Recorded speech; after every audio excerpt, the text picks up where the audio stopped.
seated. Thank you.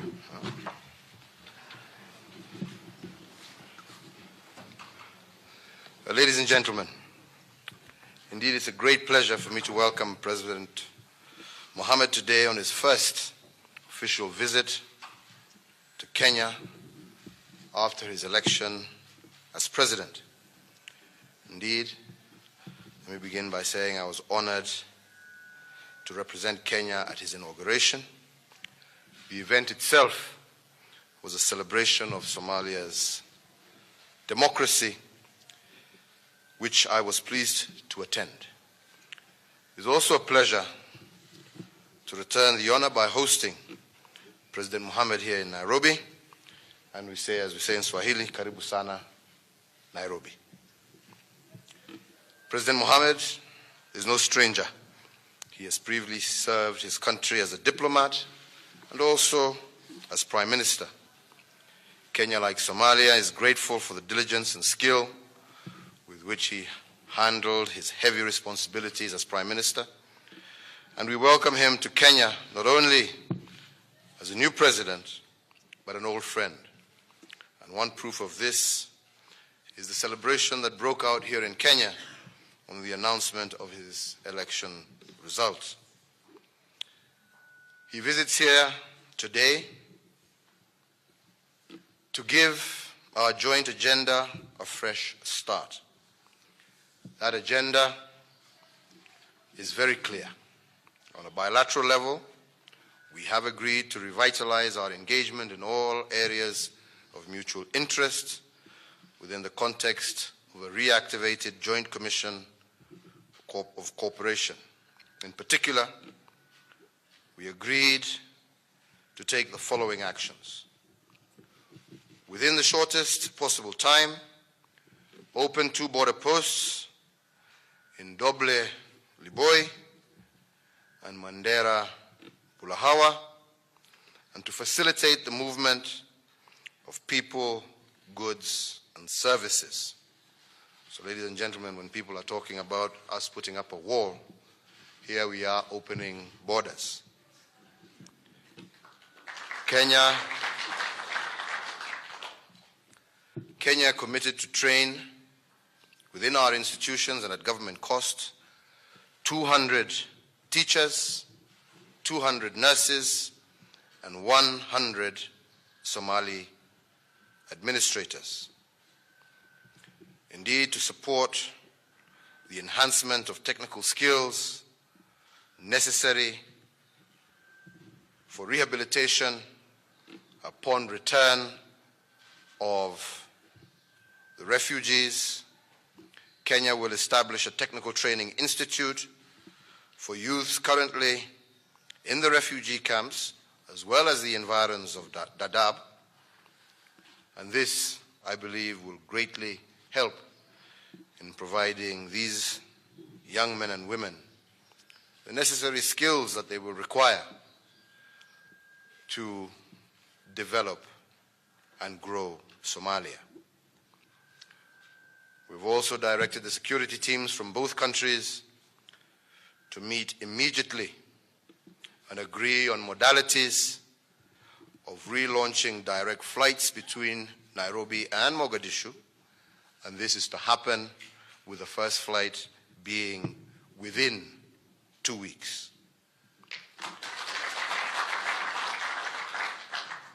We agreed also that forthwith there will be no visa requirement for diplomatic and service passport holders from both countries.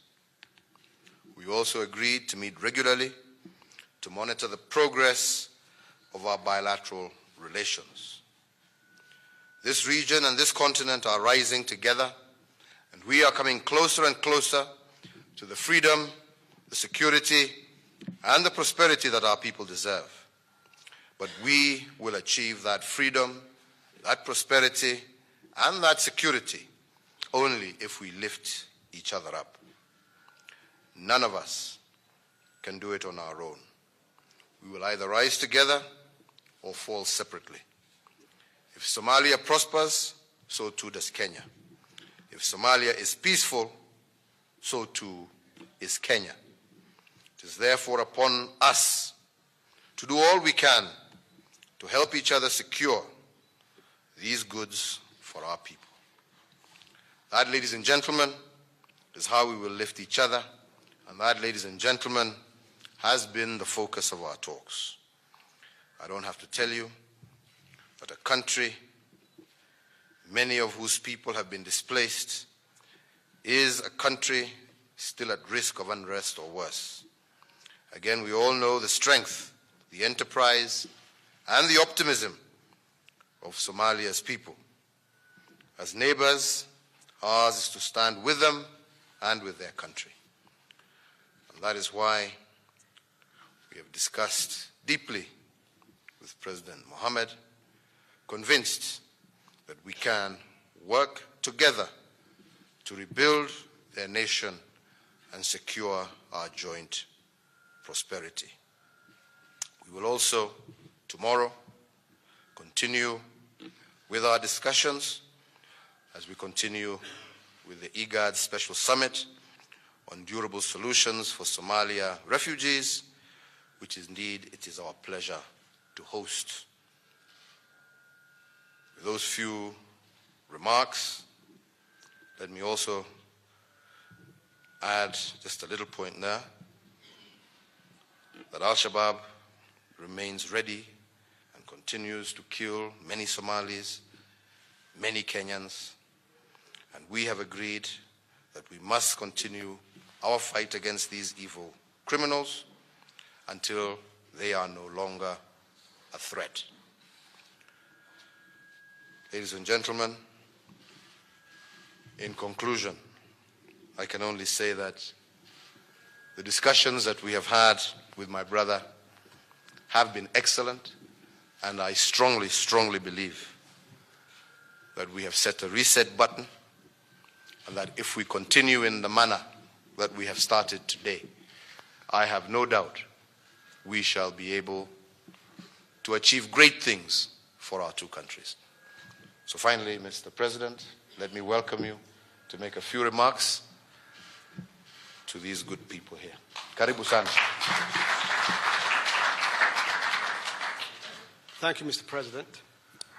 Let me begin by thanking you and the great people of Kenya for hosting us and providing us with outstanding hospitality and reception. It's indeed a pleasure for me to be here today, Mr. President. Today is a new day. We discussed how our two brothering countries can work together to grow and prosper together.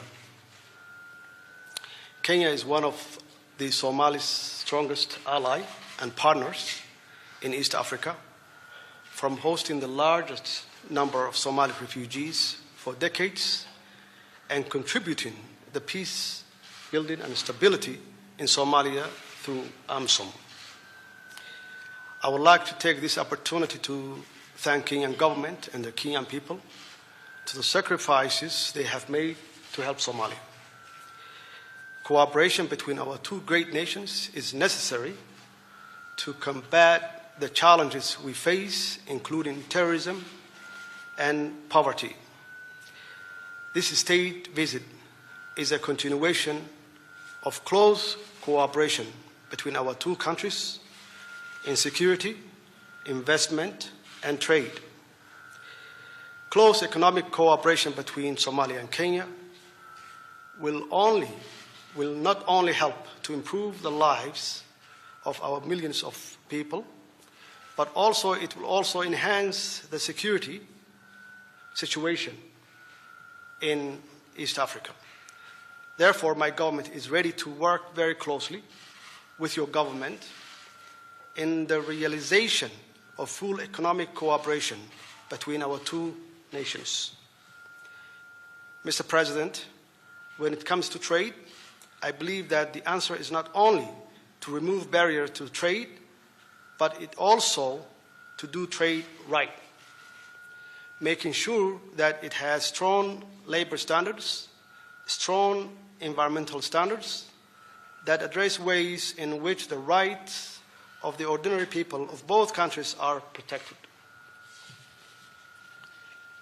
Your Excellency, our cooperation is indeed critical to our historic relationship and our continuous effort to fight against the insecurity and poverty.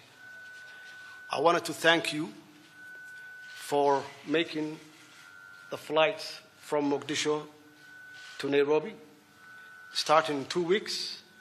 We will welcome that, and we really appreciate, and that shows that we have a new beginning of both countries to enhance the development of trade and economic growth. And I thank you for your hospitality.